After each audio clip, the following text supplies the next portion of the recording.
Hello everybody and welcome to qualifying for the 2023 Rome Prix. It's the second day and it's time for round 12 of the season to get underway. We had earlier on this morning all of the drama and the controversy involved as well with the massive accident we saw.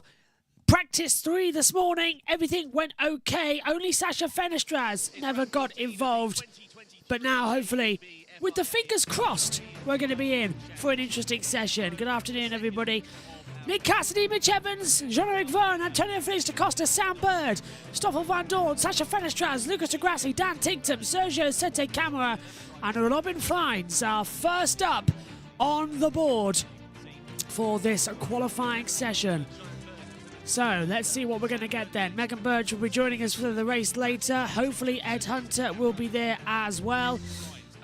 And as we see, Mitch Evans, the first driver to take maximum points since Jake Dennis in London in 2022. And is going absolutely fantastically forward on maximum attacks as our internet briefly drops out. But the green light goes on. We are underway here for all of the action from ABB Formula E. Yeah, and the Wi-Fi keeps dropping in and out, so that's a little bit alarming. To solve this, I'm going to remove the USB cable that isn't needed. Hopefully that'll solve the issue. But the green light is on. There's Nick Cassidy. He's on 171 points as well. 11 podiums and second now in the championship. The green light's on. Let's check in with the guys in the comms box. Checker flag taking over the championship lead from Jake Dennis coming into this weekend. Dennis had a 1-point advantage over the Kiwi after round 13 yesterday. It was 6 points to the good for Nick Cassidy. You can see the ball left corner. Yeah, so it's all looking better out there.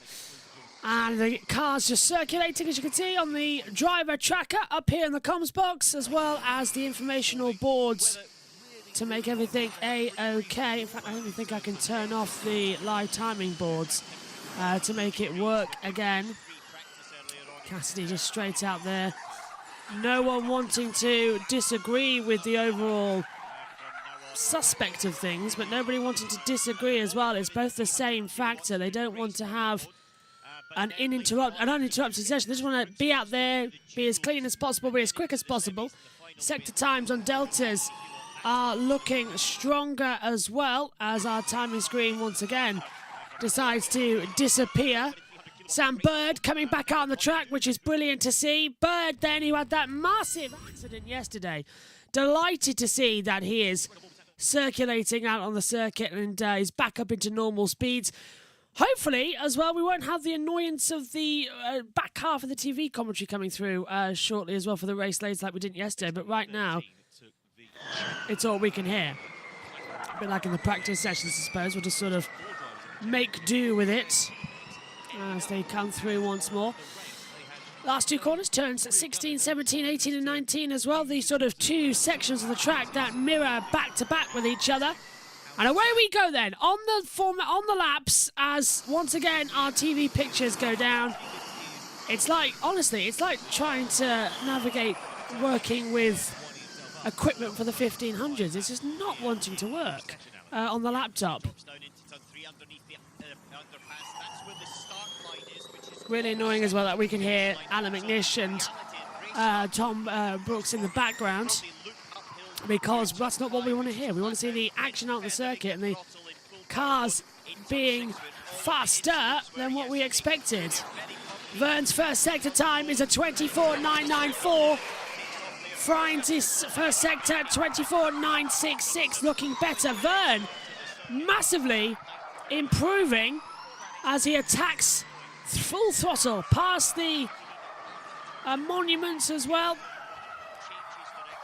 Verne into 12 and 13. I hate this part of the track. It always tightens up so much.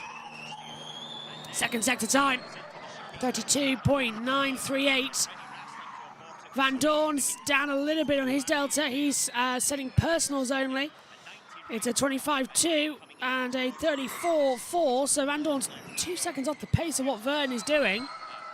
Into turn 15. The long sweeping exit now into the last two corners. What will Jean-Eric Verne achieve then? What's he going to do in this part of the session. Is he going to be faster? Is he going to be slower? What's the delta that he can bring himself to? Vern across the line. It's a 140.203. And now Van Dorn is going to be directly behind him as well. See if that changes anything. I don't think it will. No, Van Dorn, 148.3. He's 8 seconds off the pace. Van Dorn losing a lot of time as we lose once again TV pictures up here in the comms box. It's like it's trying to create dominance on itself and it just won't work. Everything just sort of losing out a few bits of delta. Sete Camera, 140.028 goes top. Vern, De Grassi, Freins, Van Dorn, Da Costa. At the moment, that's the 6 that have completed lap times. Everybody else on your timing tower, as you can see, haven't. And those greyed out haven't set the minimal time to go through to the duels. We're on board with Sam Bird now. Into the last 2 corners. Bird up to the line then. Can he do the time? He's done the crime. Let's see if he can do it. No. Yes! 139.718. Evans, 138.829. First rider this weekend into the 138s in quali. Cassidy flying by 0.3 of a second faster. Evans was a little bit quicker, 139.196, but Cassidy takes the top dollar bills so far in this session. Points all with 8th place. That's only his 2nd points finish of the 2023 season so far. And he'll be looking to try and build on that, but with a full grid of 22 drivers expected to take to the field here this afternoon, it's going to be a bit of a hard task. Meanwhile, contrasting fortunes for Mahindra. They have had an absolute stinker of a weekend here. Software issues thwarting them on Friday. Quite clearly some issues under braking that we've seen both drivers locking up on several occasions and going off at turn 4 and turn 7. Yeah, and they've had the car switch off on them, so they've been sitting at the side, control alt delete. Here's JP. Yeah, FPK D-rate critical for half the lap. Oh no. Really affects the final sector. Copy. Okay, we've got something we can do to fix that in the next run. So Sam Bird's got problems once again with the energy problems. And now they are attacking harder and harder. It's very sensitive round here because it is super hot anyway, and it's actually having to do a lot of work, especially from the race runs.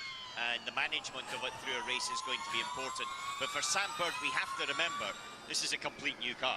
You know, the one that was for yesterday basically was for the bin. You could roll it up and stick it in the bin straight away. And so therefore, from the team's perspective, there's a lot of small adaptations that maybe have a big effect. And clearly they think that they've got a solution for it. Yeah. Well, let's see if they have or not, because they're so far the team this weekend have been as bad as useful as anything. Evans dominated yesterday, but no one's taken the delta time today. Is that TweetDeck right? If somebody is that TweetDeck okay? Let me have a look at interacting with it. 2 hours ago. Guess what? Again, tweet limit. Isn't that brilliant? Well, I'll sort that later. This is on board with the Apt Cooper of Robin Freins coming into the braking zone. Oh, he hit the bumper turn 7 again. That 6 and 7 bump that caused all the mayhem yesterday still there. We never got anyone in it in practice this morning, but everyone is now just as worried about if we're going to see that big accident happen again in the race this afternoon. Cassidy in then, he's top of this session so far. So let's have a look. Hazel Southwell's just tweeted. Shout out to Hazel, who says, bad news for Nismo fans, R23 car won't be able to make it for qualifying round, but we won't give up as working around the clock to get Sasha Fletcher's car back in the game. Don't worry, you still have 17 nominated. So it looks like Sasha Fletcher won't be in the race later on. But Hazel did say very tricky weekend for team. Sasha wasn't caught up in the massive collision yesterday, but there's a shortage of spare parts even before 5 cars have to be rebuilt. Fingers crossed Nismo, Nissan really, can get his car together for the race. There should be some leniency about not qualifying. Yeah, because he's not involved in the accident, was he? But the amount of spares, he's been negatively affected by the accident yesterday. So there should be some, just a little bit of leeway to let him continue on. As one board with De Grassi. Cars in the pit lane, it's a dance. Tom. Driver eye view for Lucas Grassi. He stopped on track during free practice this morning, was able to get the car back up and running, get himself back into pit lane, but he was one of the unfortunate casualties in the race yesterday. DNF on the board for the former Formula E champion, and he'll be hoping for better fortunes here for round 14 later on this afternoon in the sweltering sunshine at Rome. So final preparations taking place in the DS Penske garage and also on the right-hand side of the Jaguar Racing garage as well. This is Sam Bird, now looking at his view in the cockpit. The halo just in front. That was crucially important yesterday in that incident that we saw. And there you see the data on the steering wheel that Sam has got available to him that tells him all the things from the state of charge, the amount of energy that's in the battery, the temperatures, the minimums, as well as you see some of the drivers already going out, and therefore that'll have a lap time predictor as well that gives him an understanding of where he is relative to his fastest lap, and that allows him to judge the risk, especially in that final sector. Let's have a look here at Dan. Oh, Titten touched the wall. The wall going through turn 3. Sorry, that's the final corner. Yeah, turn 3 it is, yeah, just before the start-finish line, and lucky to get away with that one. Tictum, everybody is out apart from Sasha Fenestrez, who has not been out. He had a battery problem earlier on this morning.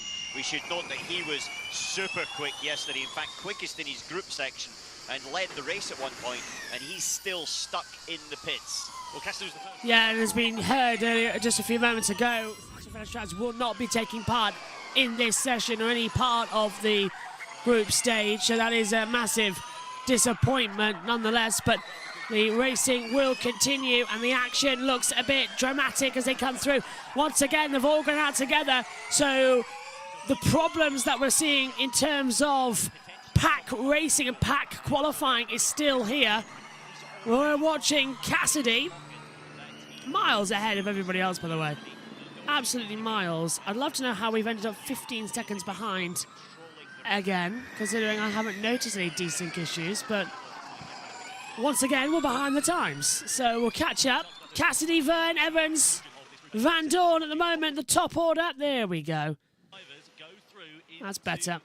No idea how that happened. It just sort of like must have desynced and we didn't even notice it, like it slowed down like a fraction of a second. Cassidy across the line then, with 1 minute to go. This is his last run. Down towards turn 3.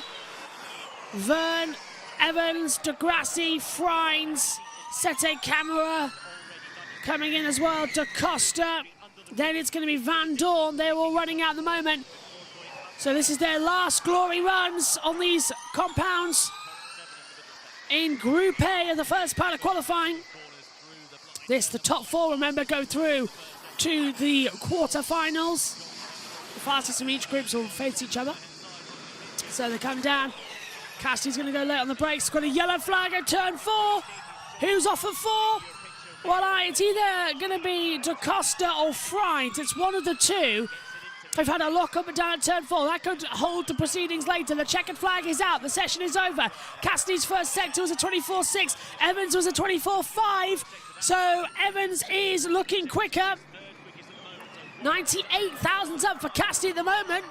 We've got Vern's side-by-side picture open as well. Cassidy almost in the wall, coming out of 12 and 13. Down on the braking zones, into turn 14, hugs the inside line, controls the rear. What does Vern do as well? Late on the brakes, no regen on power, just got to go maximum attack. Picture breaking up, we can't quite see. Cassidy's having a little bit of a wiggle and a shake around, coming through. Into turn 16, 17, 18, 19. Fenestrez under investigation for qualifying procedure. We knew he wouldn't be part of it anyway. He'll get a leeway because he said he wasn't going to be in it. Across the line then comes Cassidy to take the checkered flag. It's a 1:38.547. He's 2 tenths faster at the moment than anybody else. He's 5 tenths faster than Vern. Evans across the line. Vern stays second. Evans goes second. He's moving with a 10th. That puts Vern and Van Dorn really at risk. Bird coming across. De Grassi goes fourth. Van Dorn's out at the moment. Bird's looking stronger. Bird is looking stronger at the moment. Sete Camera goes into 5th position. Bird's got the fastest middle sector time. Da Costa goes 3rd for Porsche. That kicks out to Grassi. Sete Camera's out 2. Vern's at risk. Van Dorn's out 2. He stays 7th. Bad news. Tictum goes 2nd. Neo through. Vern is out. Both Penske's out. Bird goes through. Evans just stays in. Bird, Cassidy, Tictum, Evans, the top 4. And out goes Da Costa, Vern, Da Grassi, Sete Camera, Van Dorn and Freins. But the big ones there, Da Costa not going through. Vern and Sete Camera were surprising. They went through, and I thought Van Dorn might have a chance there, but no. So Bird, Cassidy, Tictum and Evans goes through from Group A of qualifying. Very surprising situation of facts there. We thought it would be a different change around. But Bird goes through. Let's hand over to the boys. From Dan Tictum, I was so busy focusing on Sam Bird's efforts that I completely missed the brilliant lap. An absolutely fantastic performance from him. He'll be elated with that, making it through into the duels here this morning. And yesterday in the group. Just want to say hi to Beth, who said about the massive start yesterday, the crash. Yeah, insane, Beth, wasn't it? Absolutely insanity to have that accident out there. Pretty much equal to Sam Bird, who had the fastest middle sector of anybody. Very strong performance. But we've seen a lot of that really strong performances qualifying. The points, though, are a little bit more difficult to take for Neo, so they've got to take advantage when they can. One just comment.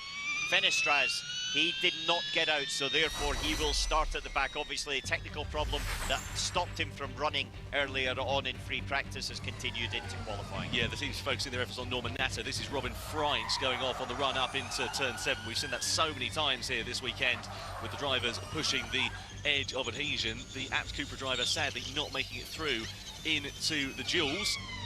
You can see there, just quite unlucky. In fact, I think that was a little bit earlier on in the lap, wasn't it? That was actually down into turn 4, yep. And was able to get the car spun round and back onto track. Did bring out the yellow flag, though, briefly, as a result. So the Abt Cupra team now watching on as our focus shifts over to the second group of drivers. These are the drivers, though, that make it through into the duel. Sam Bird, Nick Cassidy, Dan Tictum and Mitch Evans through into the quarterfinals. Sadly, we say goodbye to Felix da Costa, Vern, De Grassi, Sete Camera, Stoffel Van Dorn, Robin Freins and Sasha Fenestraz. Sadly not being able to set a time. Yeah, just want to say quickly to Beth as well. Yeah, I've no idea what it is about Rome and the massive accidents, but it's always at turn 6 and 7, isn't it? It's always at this back half of the track, the same part, the same bump, always causing the issues. So I'm with you on this one as well, the fact that Rome needs to change. Right, Radzi. So I'm here with Jaguar team principal James Barkley. Now, as far as things go, that is a pretty good start to the day. Yeah, and particularly proud of Sam kind of being able to turn around after the big accident yesterday. His first proper competitive session really, and to go fast to the group. That's a real testament to him and the team and the work we've done to turn the car around. Both cars into the qualifying duels, similar to yesterday. Massive now in terms of making this day work for you in terms of the championship, but also just to touch upon the work that went in behind the scenes. We heard it was a very late or even early morning for the team rebuilding Sam's car. Yeah, obviously first things first, the group stage is one thing. Now we have the duels, so trying to get obviously our best finishing position is the next focus as part of quali. So very much quali's still a job to do. But yes, a huge effort last night. It was a bit of a war zone up and down the paddock here last night with a number of teams changing cars and having to build new cars. You normally want a week to do that back in the factory, so to do that overnight is a huge effort from everyone involved, and it's particularly pleasing and proud of the team when you not only turn around the car, get it back out, but it's quick. We're looking forward to seeing what they can do in the duels. Thanks a lot, thank you. Thanks, James. Well, 3 out of 4 cars being from Jaguar powertrains. We can see Dan Tictum behind us here, delivering the absolute goods right at the end there. But Nick Cassidy, first of all, we obviously heard about Sam Bird and Mitch Evans there. Nick Cassidy has turned things around in 24 hours. Yeah, he has. Ollie mentioned earlier, he obviously had the opportunity to look at some data last night, obviously helped a bit, but I think the big thing is just getting a clear run. Looking at the qualifying, he had 2 clear runs there with good tyres, and I think that really made the difference for him. Both of our championship contenders are in, so I think all according to plan for both of them. And in terms of Jaguar, amazing turnaround mentally for Sam Bird to do what he managed to do then. Oh, very good job by him. And in motorsport, you have to have a very short memory because, the highs are high and the lows are low. And Sam Bird has experienced a tough time there yesterday with that incident, as we saw earlier. So great job by him to turn things around. And his job now today is to support Mitch Evans. And Mitch Evans, it's the other side of that story. He was unbelievable yesterday, but he's still got the job done. He's crossed the threshold. Yeah, he's been there with P4, probably just not a clear run. He'll hope to do a bit more now in the semi-finals and quarterfinals. Absolutely. We can head back to now Group B. Group B is underway then, and it has been for a few moments as well. Dennis, Verline, Gunther, Boemi, Hughes, Rast, NATO, Lotterer, Mortara, Muller and Merry are the drivers progressing forward. And Group B is going to be quite interesting. Now, yesterday, I've got my little notes up here in the next box as well that I write down. So yesterday's qualifying tracker is here. Information on all the drivers, everything that happened in the starting grid. I've got the same for today. I've also got a race tracker. So yesterday in qualifying from Group 1, obviously Fenestraz won't go through, but Bird went through. And looking at it as well, that's it. Because in the next half, in Group B, Evans went through. So that's Bird, Evans going through. Cassidy didn't make it through, and neither did Ticton. So that's 2 already from yesterday that have gone through on both days. Here's Hughes. And scenario 8, we are push next lap, double push. Double push for Hughes, so he's been told just to go for it straight away. Cars into the fast lane. We already knew with the situation out in the circuit that it was going to be a hard and fast session. Hughes with a 24.876 was the fastest first sector time. Scratch that. Bohemi with a fastest sector time 24.779. Scratch that. Muller 24.752. Scratch that. NATO 24.652. So the track is getting quicker every single sector they go around. That is brilliant. Beth says exactly. Yes, on the YouTube chat. Exactly, Beth. I'm surprised. I really am surprised.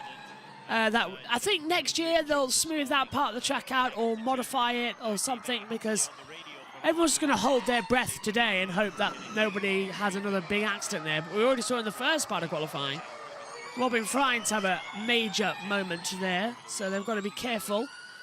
They don't want to lose any sort of danger to the track. As Boemi's first sector time has now been beaten again. Second sector time looking good though. It's a 32.454. He's remained that time quicker. Across the line then, Hughes does a 1:39.038. He's got the fastest time. Now Boemi will be next up just behind him. Muller again will be the next car. So across the line, Boemi 1:38.562. He's 4.5 tenths faster than Hughes. And I think Muller is going to tow an entire team around with him. Mortara's so slow on the lap times actually as well. Muller goes third. Mortara's going to go again. He's 12 seconds off the pace. Across the line there comes Merry. He goes third. Dennis should jump up in and dodge to third. No, that's NATO third. NATO going into third position. And Gunther goes third. Merry's out. Dennis is only improving on personal bests. Rast has got the second sector time with a 32.261. Hughes fastest first sector, 24.575. Lap time deleted, I believe, for Jake Hughes. I'm going to be... Yeah, Lotto's gone second. Hughes down to third. Here comes Dennis across the line then. Dennis goes fastest now, 1:33.376. But Hughes has lost a lot of time there. Rast across it.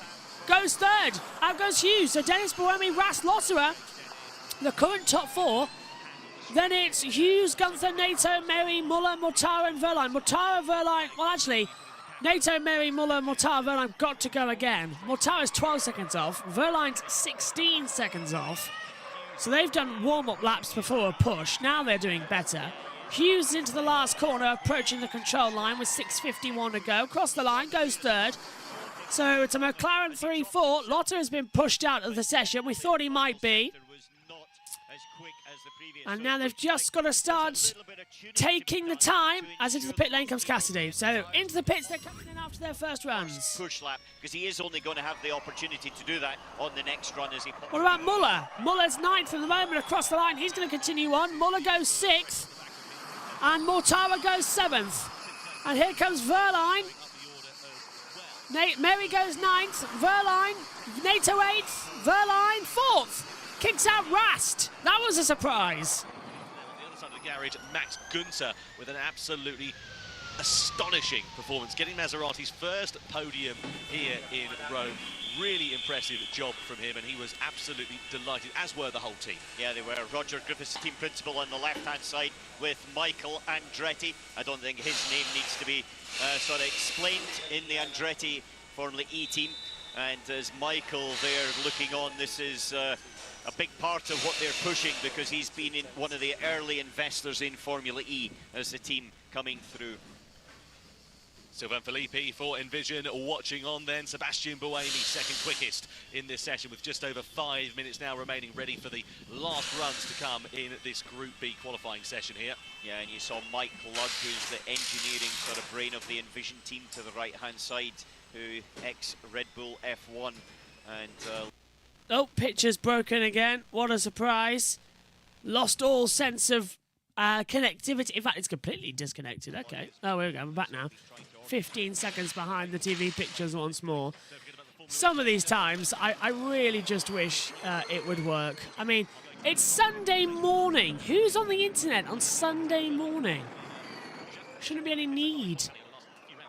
Relax, have a lie-in. It's 10:04 a.m. That's where it is. Very much involved, or was seemingly involved, in the title fight. yeah, he was right in the middle of the title fight, but he had that win in Jakarta, and since then he's averaged 4.6 per race, and his main title contenders in the same time period have all been above 15 points per race. There you go. Just goes to show how your tables can turn, as Hughes back into the Neon McLaren garage. New set of hand-cooked boots onto his car. Verline in two. For the final run. The only driver that's active out on track at the moment is Pascal Verline, but I imagine that Germany's probably going to come in and do exactly the same strategy. Yeah, he's into the pits now. Final run. Inside the Avalanche Andretti garage, there is the special helmet in homage to Rome here this weekend for Jake Dennis. Dennis, penny for his thoughts at the moment, just lost the championship lead to Nick Cassidy yesterday, still very much within contention though, just 6 points drift, just in the black shirt there. That is the man whose team is doing so well, Michael Andretti. Great to see him here this weekend. He was actually in Portland a couple of weeks ago as well, bringing some much loved support and morale to that team in a very critical moment in their championship challenge. Yeah. It's definitely coming down to the crunch time. We've got this race today and then the double header in London, and the winner takes all. And you know, as we said, there's 4 drivers in it, and there's 3 teams in the teams title. We can't forget about that as well. That's another battle that's really hotting up, and ultimately only one's going to win. Well, this is the other Nissan of Norman Nato that is making it into qualifying. Problem for his teammate Sasha Fenestraz. Nato looking for a strong qualifying. 11th he was on the grid for race 1 here yesterday afternoon, the 13th round of the ABB FIA Formula E World Championship. Drivers now back onto track, 2 minutes and 40 seconds remaining of this session as we get ready for these final flying laps to come in. What's it like dealing with the pressure as a driver? You know you've got 1, maybe 2 opportunities to get these lap times in here, Alan. Well, you've got basically 1 now. It's at this moment in time, you're basically doing the preparation of the tyre and the brakes before you go into the lap itself. The pressure is before the session starts. Now this is their office. This is what they're designed to do. They're born to do it. They've been practicing to do this in the simulator in advance of the race weekend. They've been doing all of these strategies to then get to this point, and now it's about delivery. You can practice all you want, but this is the time when you have to deliver. And that's why I think there's certain drivers that have got the mental power and strength to take their emotions out of it and just to then put it into delivery process. Here we go then. So everyone's out on the track on their warm-up laps. They'll have around about 1 lap in total to make their time, with 1:38 to go. So yep, no one's across the control line yet. The first one will be Sebastian Buemi. He's second at the moment. Quick rundown then for everyone. Top 4 go through: Dennis, Buemi, Hughes and Verline. Out at the moment, Rast, Lotterer, Muller, Mortara, Nato, Gunther and Merry. I really hate that we can hear Alan and the team behind the audio for some reason this weekend. It's like they've changed their mics or something. Anyway, Buemi's on a lap. We don't hear them in the E-Prix though, so that's okay. We'll take it for now. and suffer the consequences going later as well from having nice clean audio for the E-Prix in a couple of hours' time. So this is the last group stage then of the session. Before we go into the quarterfinals, there'll be a 7-minute delay until that. So enjoy these runs. Bohemi's looking fast, but he's done a 24.713 first sector. Muller 24.739. So there's a delta time. But no one's improving. No one's going like mega fast. We've got a yellow. Turn 7. And is that car 5? Is that Jake Hughes? It is. Hughes has gone straight on. He's having to return it. And that's going to bring out the yellows. Oh, no. And that's blocked. Well, that's got the 51, so that has blocked Muller. Oh, Muller and Rast. As well, so Gunter could be out. Yeah, Gunter too. It's blocked Gunter. It's also blocked NATO, and it has blocked the 51 of Muller. So it's, Muller in trouble. Gunther followed then by NATO. Not handy to have the yellow flags come out at that time. So the session could already be blocked going forward. Bohemi, is he improving on Dennis's time? The Envision across the line takes the checkered flag, the first car to do so. Fastest final sector, but 95 thousandths off of Dennis's time, but improves on time, not position. Here's Rast across it, 5th at the moment. Does he get himself into the duels? Yes! Rast goes 4th. Brilliant from Rast. Hughes might keep himself in, but calls the yellow. Muller across the line, he's 7th. It doesn't show us. Muller stays 7th. Gunther goes 3rd. Now Gunther's improved onto a yellow flag. Now is that going to get a lap time deletion? It could all change. NATO's done the same. NATO's kicked out Rast and Hughes, but they should get their places back because NATO, Gunther, and definitely that as well of Muller. So Muller, Gunther and NATO should have their lap time cancels. Muller's already backed off. That's why he was 9th. Verline stays 7th. Verline is out. Verline's championship is unravelling here in Rome. He starts 7th, which could be 14th on the grid. Dennis still P1, 138.214. Mortara goes 5th, which means if NATO and Gunther get their lap times deleted, it's Mortara and Hughes going through. Well, that's going to be, I believe, some form of lap time deletions to get that order correct. I can't see why NATO and Gunther will get away with that. Just before the end and now drop down to 6th. Well, nightmare for Neon McLaren then. Both drivers out of qualifying. Hughes going off at turn 7. Let's have another look at that incident. So he's really wide on the entry there. Just almost looked like he locked the rear axle coming into there. Has to do a half-spin turn to get that around. And unfortunately, that is what cost him a possibility of making it through into the duels for round 14 of Formula E here in Rome. And of course, we know that Nico Muller's lap was possibly affected by that, and potentially Max Günther as well as Edo Mortara, because they were pretty close at that same point on the circuit. Let's have another look here, Alan. Yeah, he's just turned in and he was going too quick, so he then just went down the escape road to do a donut. Let's have a look here at Günther. He had a yellow, didn't he? Yeah, he had a late Yellows, yellow. So without doubt there is a yellow, because you now see the green flag saying track is clear again. But the question is, did he lift and slow down? Because ultimately this sector is a long sector, so they look at the mini sectors, which is a much shorter distance, and checking whether that was the case. Just saw briefly into the garage of Maserati with James Rossiter. Here is Ian James, Neil McLaren, team principal. Penny for his thoughts at the moment. So disappointing their weekend has been so far. Jake Hughes with that huge crash that he had in Group B qualifying here yesterday, putting him out of contention for the race, wasn't able to take to the start, but recovered in that one to out-qualify his teammate René Rast, 6th and 7th respectively at the end of that session. And we've got a notice just come up that Rast and Dennis are under investigation for impeding another driver. Whether it's one or each other or a other driver, I don't know. Well, I don't think that will affect Dennis too much, because his lap was quicker than anybody else's at that point in the session anyway, so he might just get his fastest lap deleted. But either way, at the moment, it's Dennis, Bohemi, Nato and Günther who make it through. The remainder of the drivers going no further here for qualifying for round 14. So all getting good then. Let's head back down to the pit lane before the start of the next session here for the Rome Prix. We might have a little bit of a change. Tictum and Cassidy currently up next. Down to Radzi. Thank you very much. Well, from the championship standing standpoint, it's Jake Dennis through to the duels, Pascal Wehrlein out. And, gents, I don't want to speak too early on this one, but Pascal Wehrlein, 4th in championship standings, 31 points behind Nick Cassidy. Is he now out of the championship hunt? I wouldn't say he's completely out of it, but he really needs to start performing at some point, because as the guy that's probably the furthest off the lead in the championship, you've got to be scoring the big points, you've got to be starting at the front of the race, you've got to have that aggressive, let's say, attitude, and I'm not seeing that from Pascal at the moment. And just in terms of that, for you, what does he need to do when it comes to the race? He needs to score points, of course. He needs to go big, and in my opinion, he's been the least consistent out of the 4 championship contenders. It is really developing and unfolding here, it has to be said. If he's going to roll the dice of destiny, is he going to have to... He's got an awful lot of work to do to potentially get down to that. But let's find out how the team principal thinks of this one. Who's with Saunders now?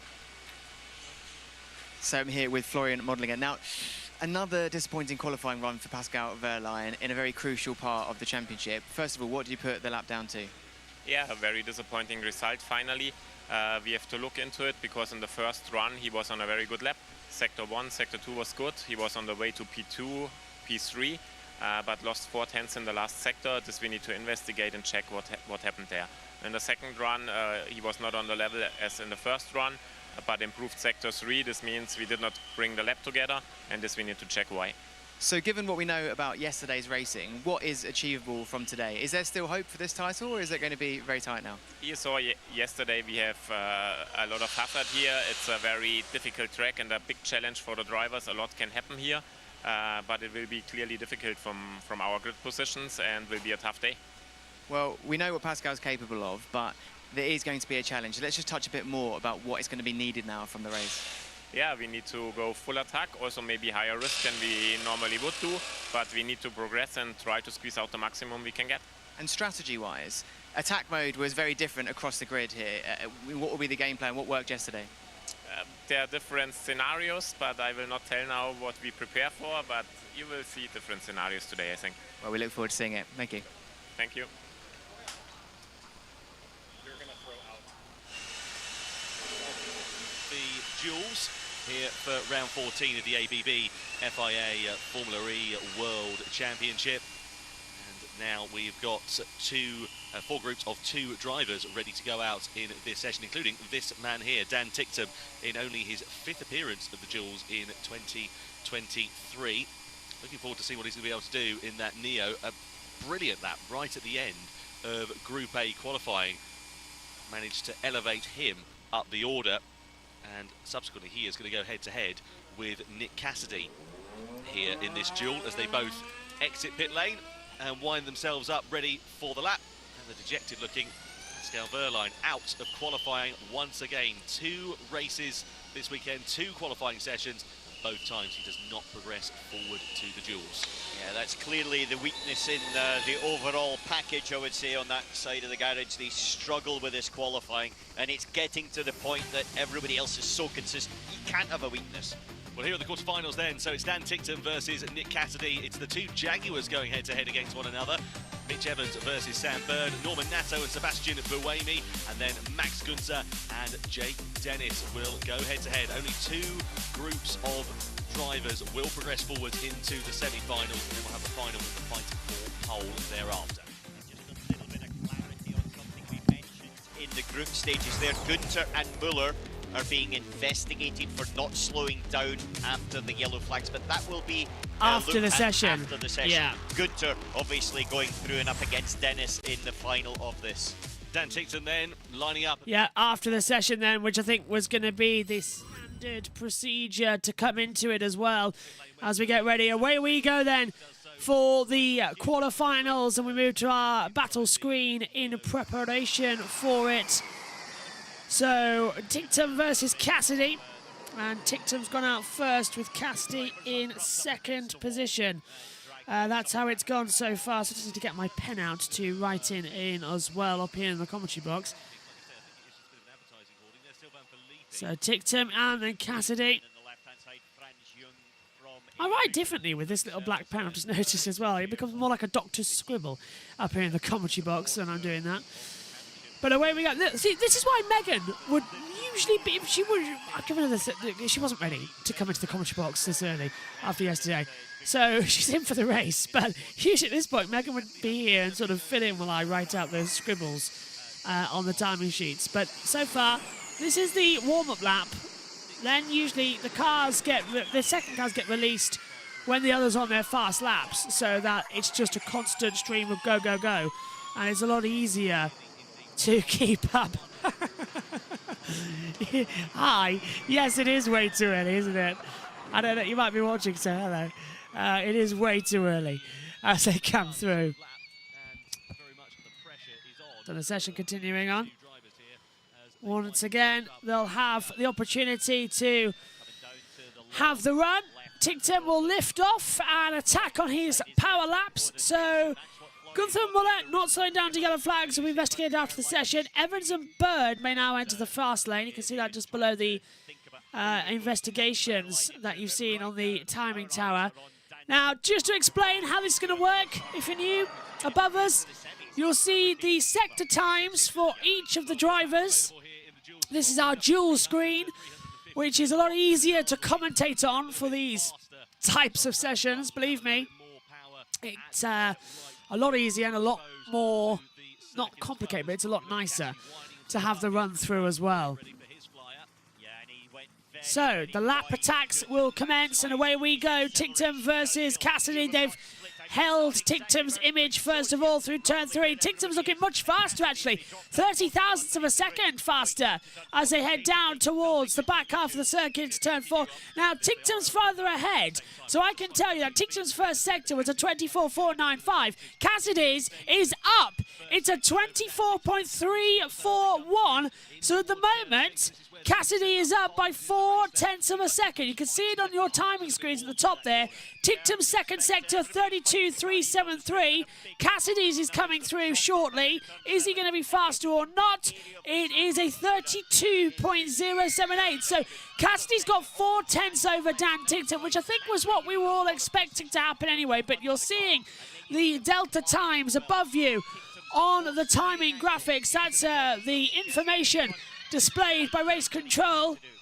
Cassidy fastest through the chicane now. Tictum's dropped off so much.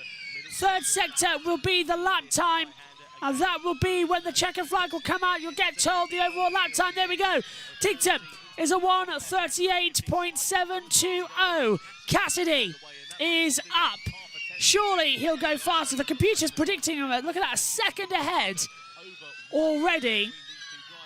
Cassidy into the last two corners. He'll approach the line, and the first run puts Cassidy on top as a 1:37.536. So once again, like yesterday, everyone who goes out second has faster lap times across the board. Next up's coming up then, it's Evans versus Bird. Like yesterday in the final, it is the duels together for the two Jags. Nick Cassidy, he really started to gain it when he got into the second and third sector, and that's where he pulled away from Tictum. Tictum, in all honesty, if he had got through, it would have been not a miracle, but pretty close to, I know we're close to the Vatican City here, but you'd have been definitely having to pray for it. Well, if you're James Barkley, I would be chewing your fingernails right now. Two of your Jaguar racing drivers, Mitch Evans and Sam Bird, going head-to-head against one another. You can see there that Mitch Evans has come out on top 3-0 to the British driver. Only one of them can make it through into this one. Yeah, very much so, but there's only one of them as well that's in championship contention. And so I think there is a clear understanding that Evans is without doubt the favourite in the Jaguar camp for this title attack. Yeah, I was just about to say they're probably going to deploy some team tactics. We saw that in the battle for pole position. It was the two Jaguars going head-to-head against one another yesterday. Bird backed off on his flying lap, gave the advantage there to Mitch Evans, which of course gave him, crucially, the clean side of the grid, but a bit of a snap of oversteer into T1 there. Yeah, it was a little bit of, I'd say, instability in the rear. Yeah, it's looking okay. Evans on the delta time again, faster. Oh, wrong screen. Press 2 instead of 7. Bird's actually not too far behind, 26,000 in the first sector time. So Evans His delta puts it at a 24.321. And Bird coming through now. Is he fast? Now it's crucial here that Bird doesn't go through because Evans is in the title hunt. He needs to go through and get as much points as possible. Yes, he'll start inside the top 8, but this is crucial where we've got the rest of the runners going through later. Second sector, Evans 32.326, Bird's at 24.285. Bird's getting faster. So once again, they're still too tight to call. Through the chicane. Oh, Evans was taking so much curb. Bird's just gone through the chicane. Looks to be good. They're actually closing out together. Not that far behind is what the TV pictures would have us believe with slight delays. There's 4 thousandths of a difference between them. Bird ahead of Evans. 4 thousandths. This is insanity between the two Jaguars. Evans needs to go through. He's going to be risking it.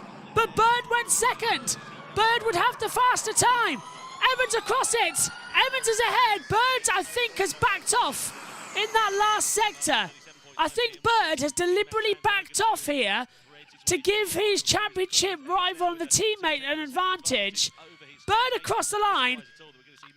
He lifted. He lifted.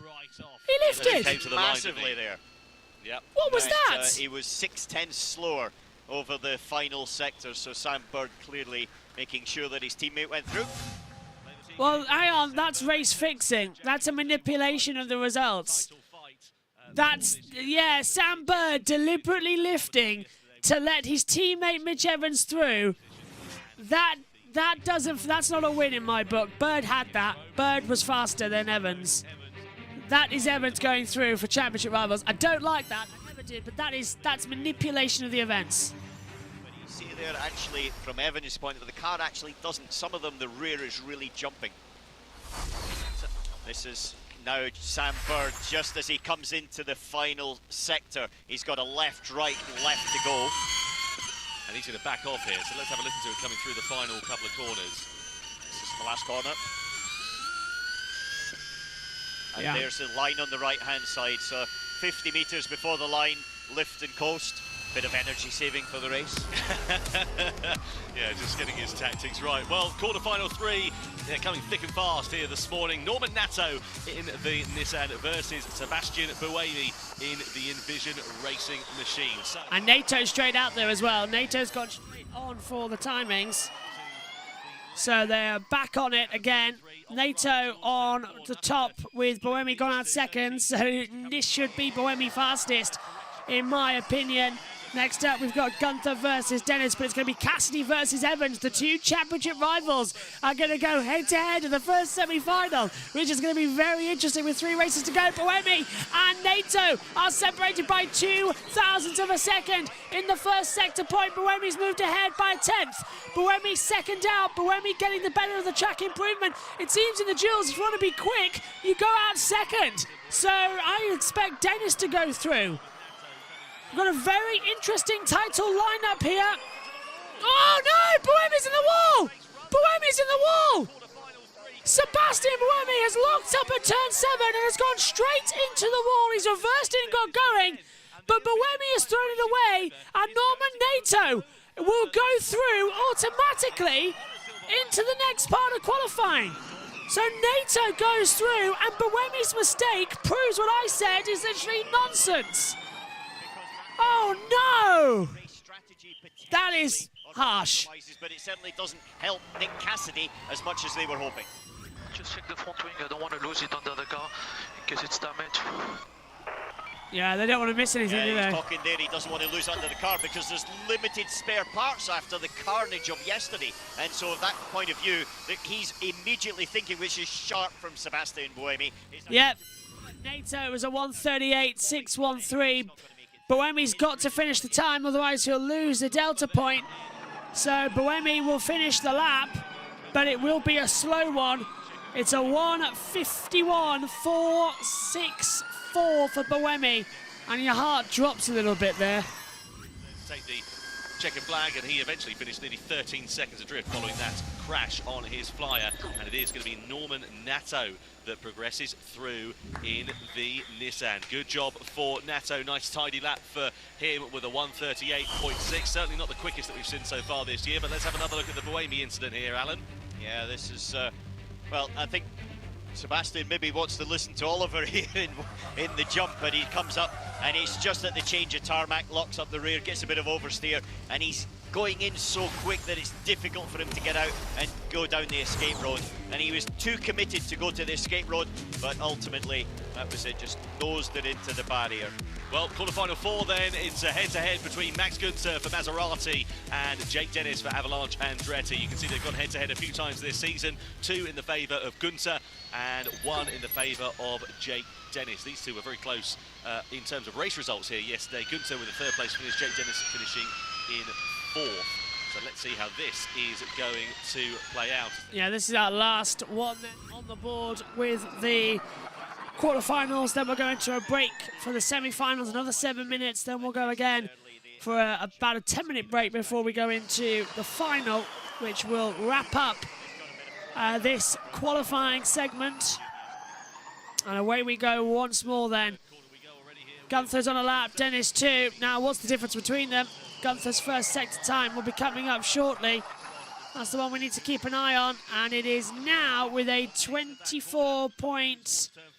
I can't tell on the Delta time, 24 seconds somewhere on it, but the timing screens have gone wrong again up here in the commentary box to give us a picture. 24.453 for Günther.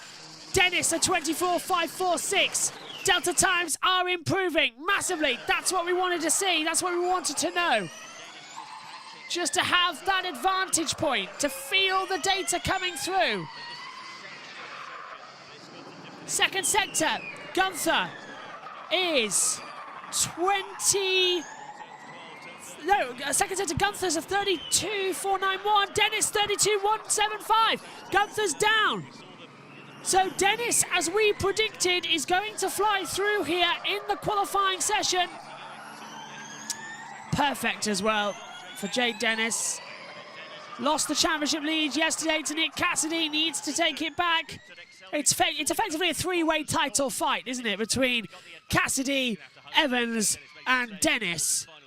And they are all so far through. Cassidy got through, Evans got through. Dennis needs to win this one to go through. He'll have to fast Norman Nato across it. Günther is a 1:38.655. Dennis, computer putting him up by half a second, does go that. Dennis through with a 1:38.179. A cracking effort then here for the middle part. So it's Cassidy versus Evans in semi-final 1. Nato versus Dennis in semi-final 2. And that's going to be a very interesting run around when we get round to it. Dennis. Mega effort, mate. Well done. We're through. Just under 5/10 to max there. Mega effort. Tom? Yeah, really strong there from Jake Dennis. Pressure on him. Exactly putting the performance in that he needed to do when it mattered. And he makes his way forwards into the semi-finals. Have a look at some super slow-mos as he rides his way over this bumpy Rome circuit. Car looking actually pretty compliant in going through there compared to some of the others that we've seen, but just look at how bumpy it is under that compression down on the run. Yeah, just there you see it. So these are the drivers that make it through then. Cassidy, Evans, Nato and Dennis are going to go head-to-head against one another. There will only be 2 drivers that progress forwards from the semis into the final as we get ready to see who is going to take pole position. Will it be 2 in a row for Mitch Evans here this morning ahead of round 14, or will we see a new driver taking to the top of the table?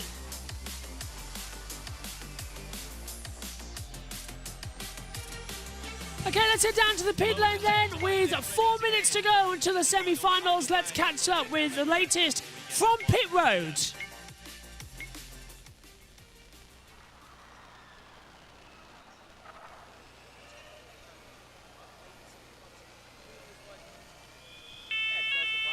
Seen the stats of each of these guys, lots of podiums every year, and that's what you need to build up a championship fight. You need to be consistent, you need to be there under pressure.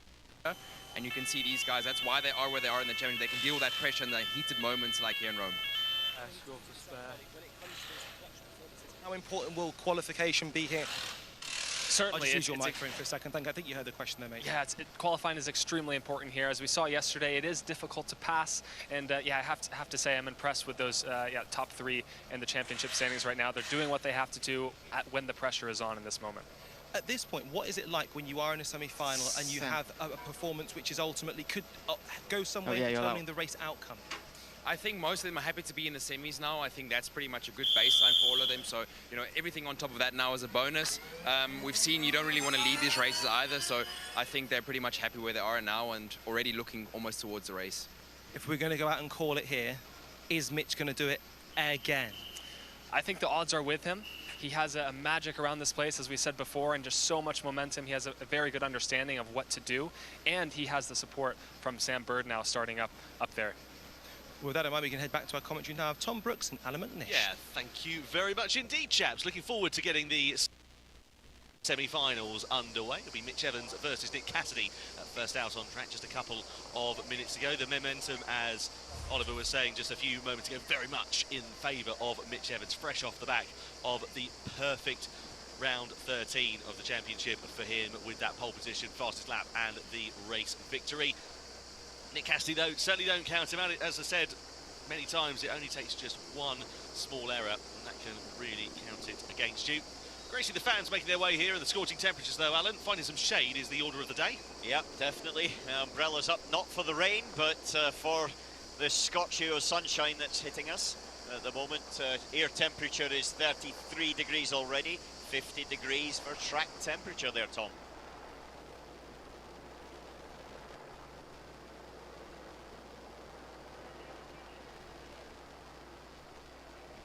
Well, before we get the semi-final duels underway, let's head down to Saunders. Or will in a few moments' time, but you can see there it's Evans versus Nick Cassidy, Norman Natto and Jake Dennis going head-to-head against one another for these semi-finals.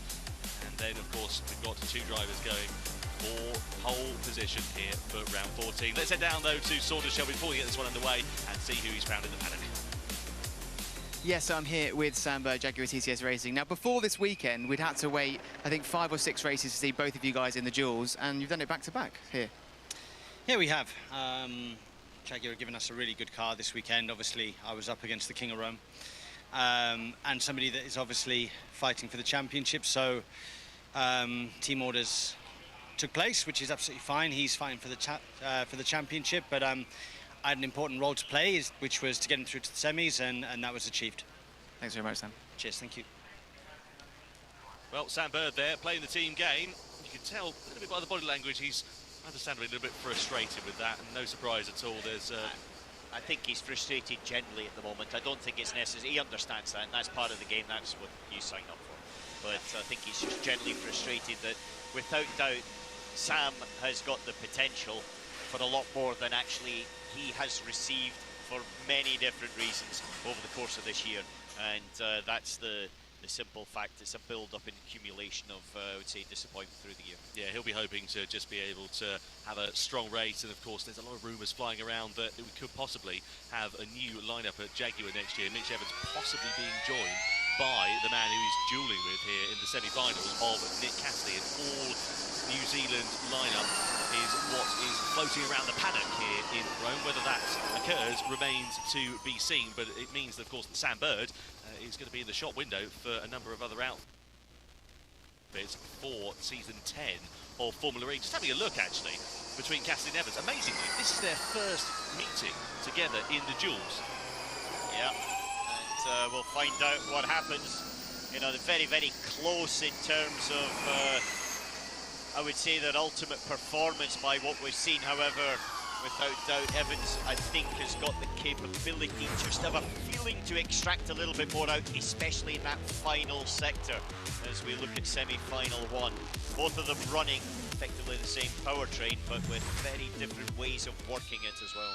Yeah, Cassidy's not actually got as far in the duels at all this year. The last time he was in the semi-finals was in 2022 at London last year. So long time since he's been this far up the order in quali.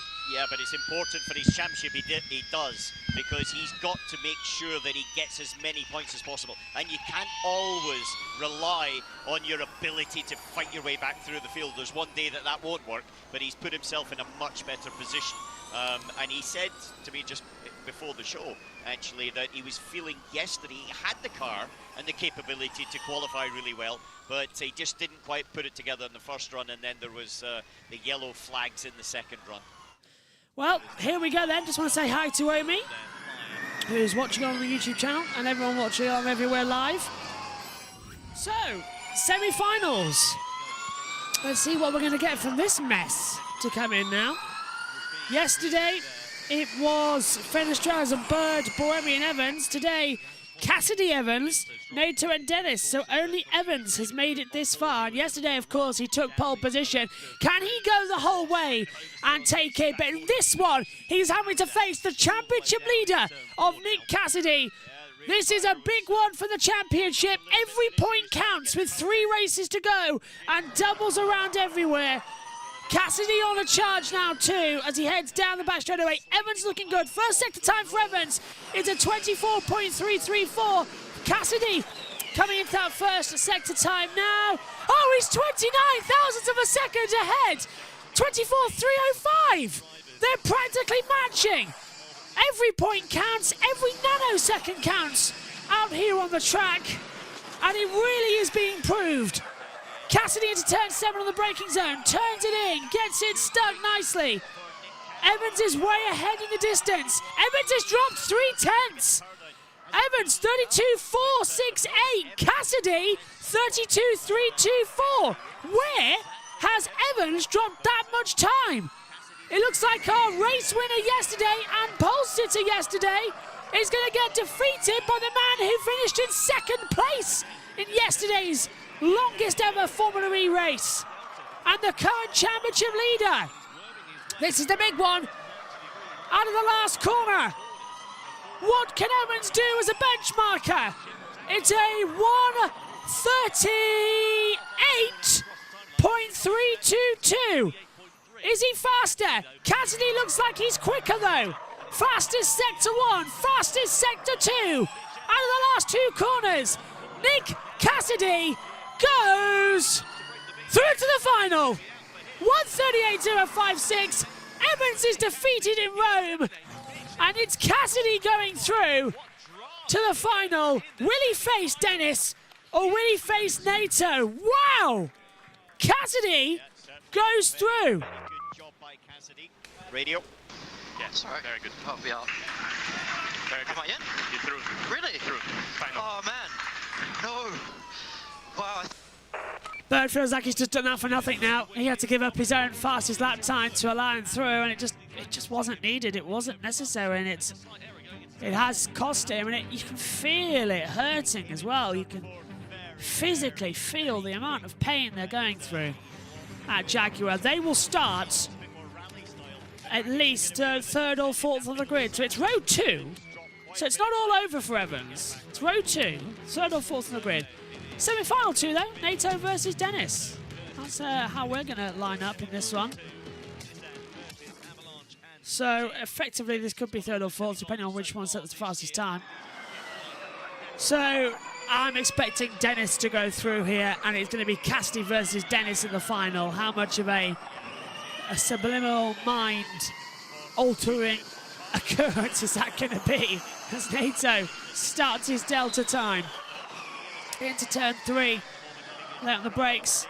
Dennis is going to follow him shortly as well. Our timing screens are massively behind as Dennis starts his time.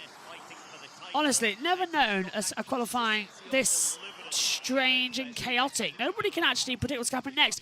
Nato, 24.435. That's his first delta time. Dennis is coming through now.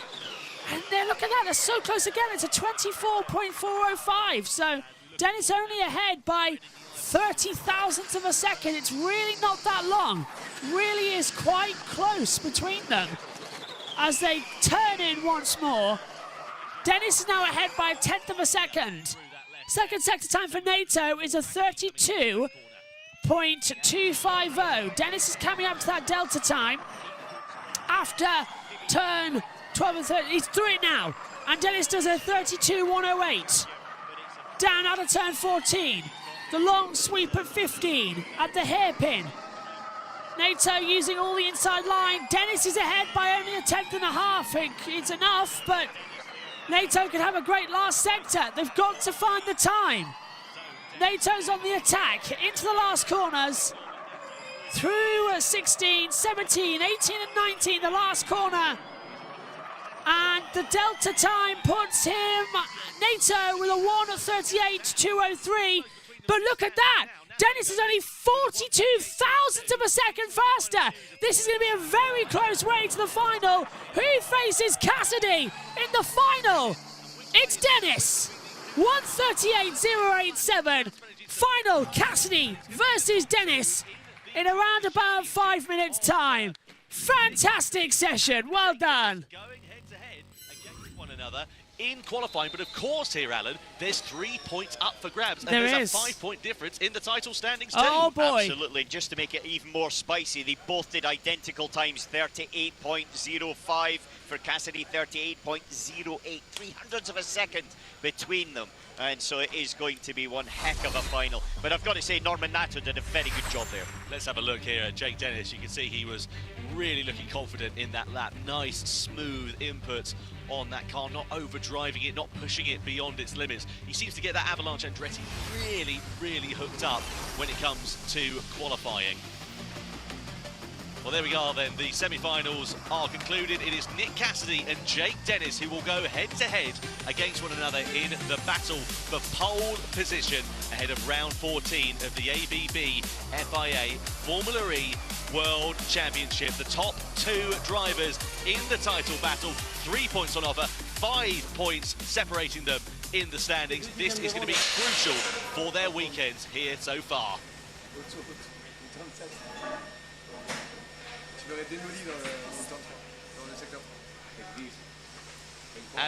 As we get ready then for qualifying for the finals, let's head down to Radzi. Well, thank you. 3 of the top 4 in the championship made the semi-finals. The top 2 of the championship standings have made the final. This is going to be an absolute corker. It really is, and I think this is where the mental games come into it. I think both of them are happy to be on the front row. I think in terms of the race scenario, there's nothing more they need to do. It's probably a disadvantage to be on pole, but I think the mind game is going to play a role now. I think the one that can get the upper hand here really has a clear statement. It's going to one up the other. Can we talk about that first semi-final, Evans versus Cassidy? It turns out Mitch Evans is human. And what has Cassie done over the course of the last 24 hours? Clearly, he's done his homework last night. As mentioned earlier, he has that data from the Jaguar-powered car of Mitch Evans. So, yeah, fantastic job by these two. I think they're some of the best under pressure, so it was very cool to see them go up against each other and potentially teammates next year as well. And to see him do what he did, by the way, to not even make the duels yesterday, he's managed to turn that around today. With that in mind, let's head over to Saunders for some more. Yes, so here with Mitch Evans here. Now, you've had a good qualifying all weekend. Not as good as yesterday today, but still starting the race from a very good position. Yeah, I mean, it's still good. Honestly, I've lost some pace compared to FP. Don't know why. Something to look into. Just through the lap seemed a lot harder all of a sudden. So, yeah, obviously full credit to Nick. He was super consistent throughout qualifying and was quicker. But yeah, just a bit weird. All of a sudden, it just felt a lot harder to drive and a lot trickier to put the lap together. But is what it is. Still, I think I'll be 4th. Still a good position to start from, and we go from there. Well, as we learned yesterday, there's plenty to gain still from that position and even further back. So what's that going to look like to try and achieve that? Yeah, obviously we have a lap less today, so that changes the strategy a little bit. I think we still need to find some pace if I want to have a good crack at the win today. As I said, I feel like I've lost a little bit, so just, yeah, we need to work out what those changes will be, and hopefully we can make it faster. Thanks, Mitch. Cheers.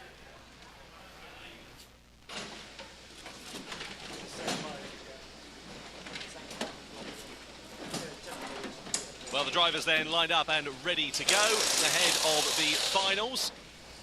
Jake Dennis versus Nick Cassidy. Well, this is going to be hugely exciting then. So we've had 4 groups of 2 drivers, whittled down to 2 groups of 2 drivers. Now it's 1 group of 2 drivers, and it is the 2 title protagonists.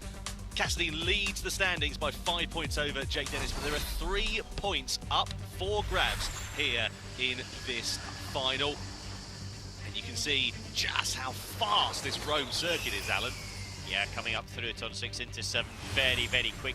Car dancing around underneath them, even on the straight, sort of straightish sections, they're working at the wheel. So from a driver's point of view, as Mitch Evans was saying, that it's difficult to put the lap together.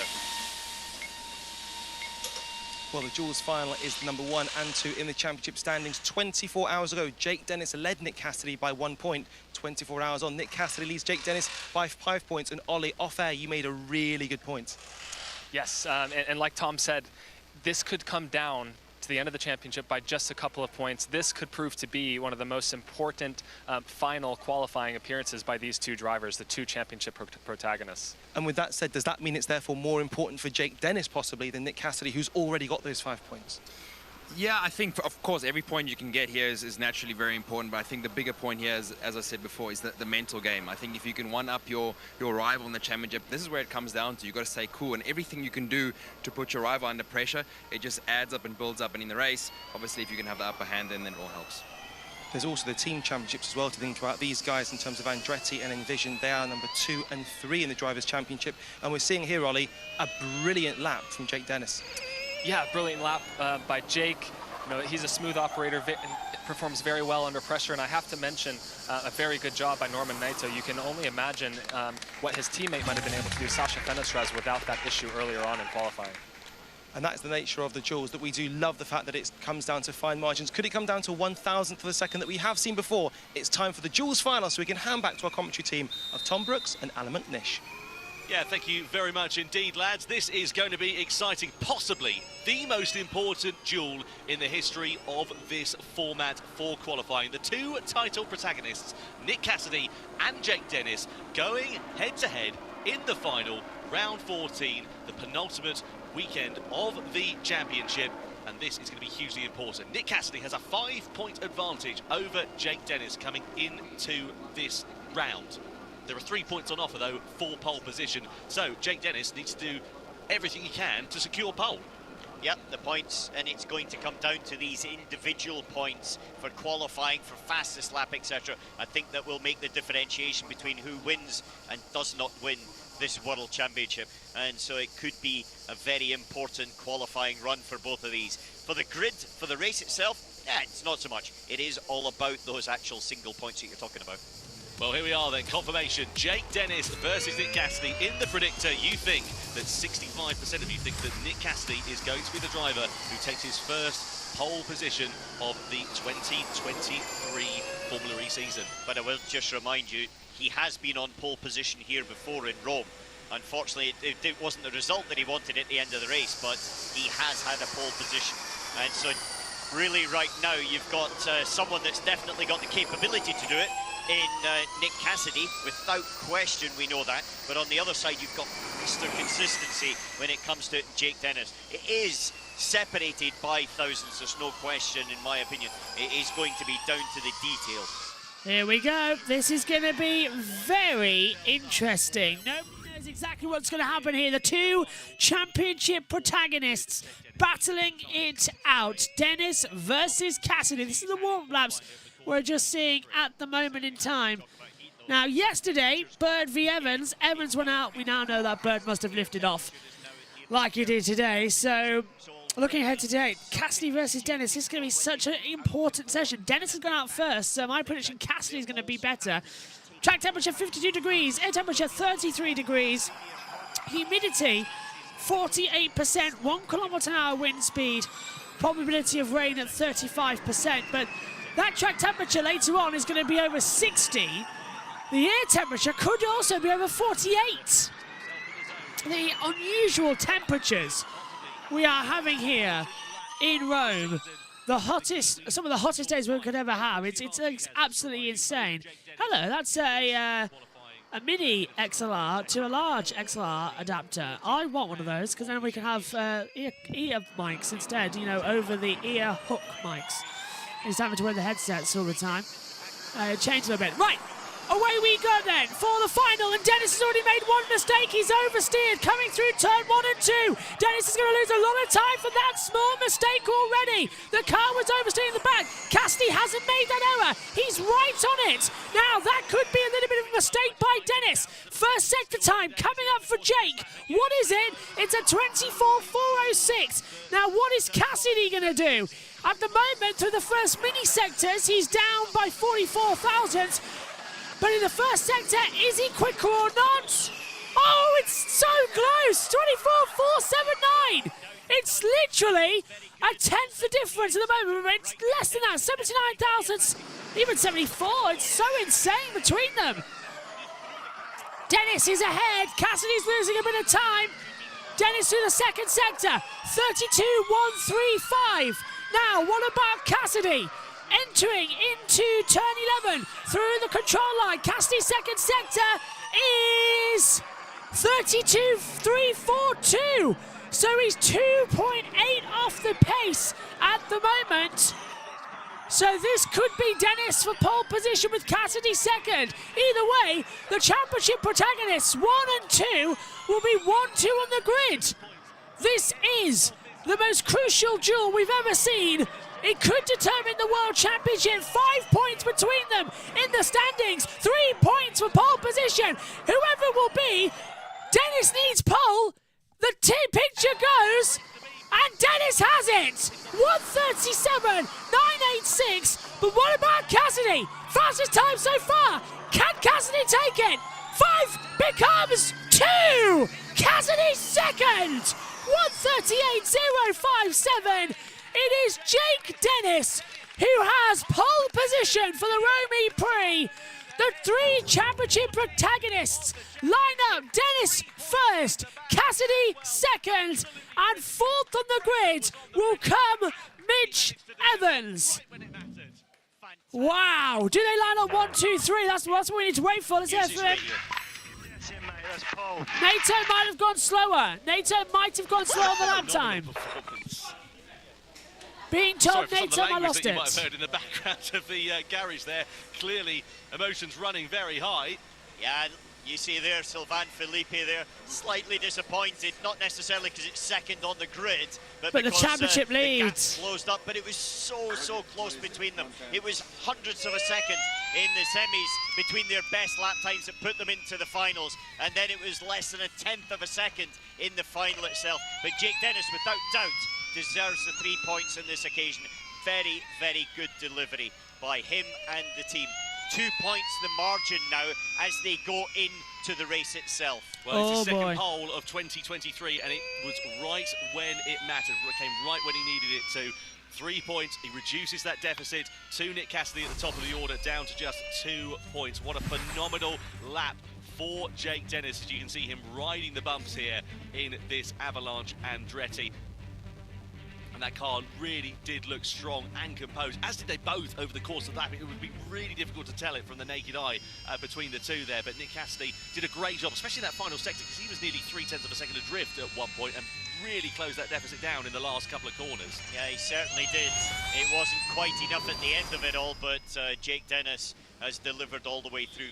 Mr. Consistency is consistent again. Second pole position, he said, that's 6 points over the season.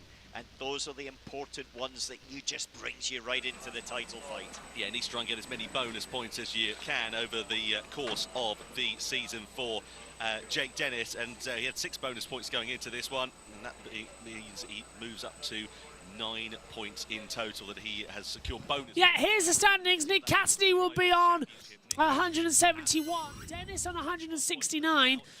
Mitch Evans on 151, Pascal Verlaine 140. It's Verlaine sort of out of it. It's a 3-way fight, Cassidy, Dennis and Evans.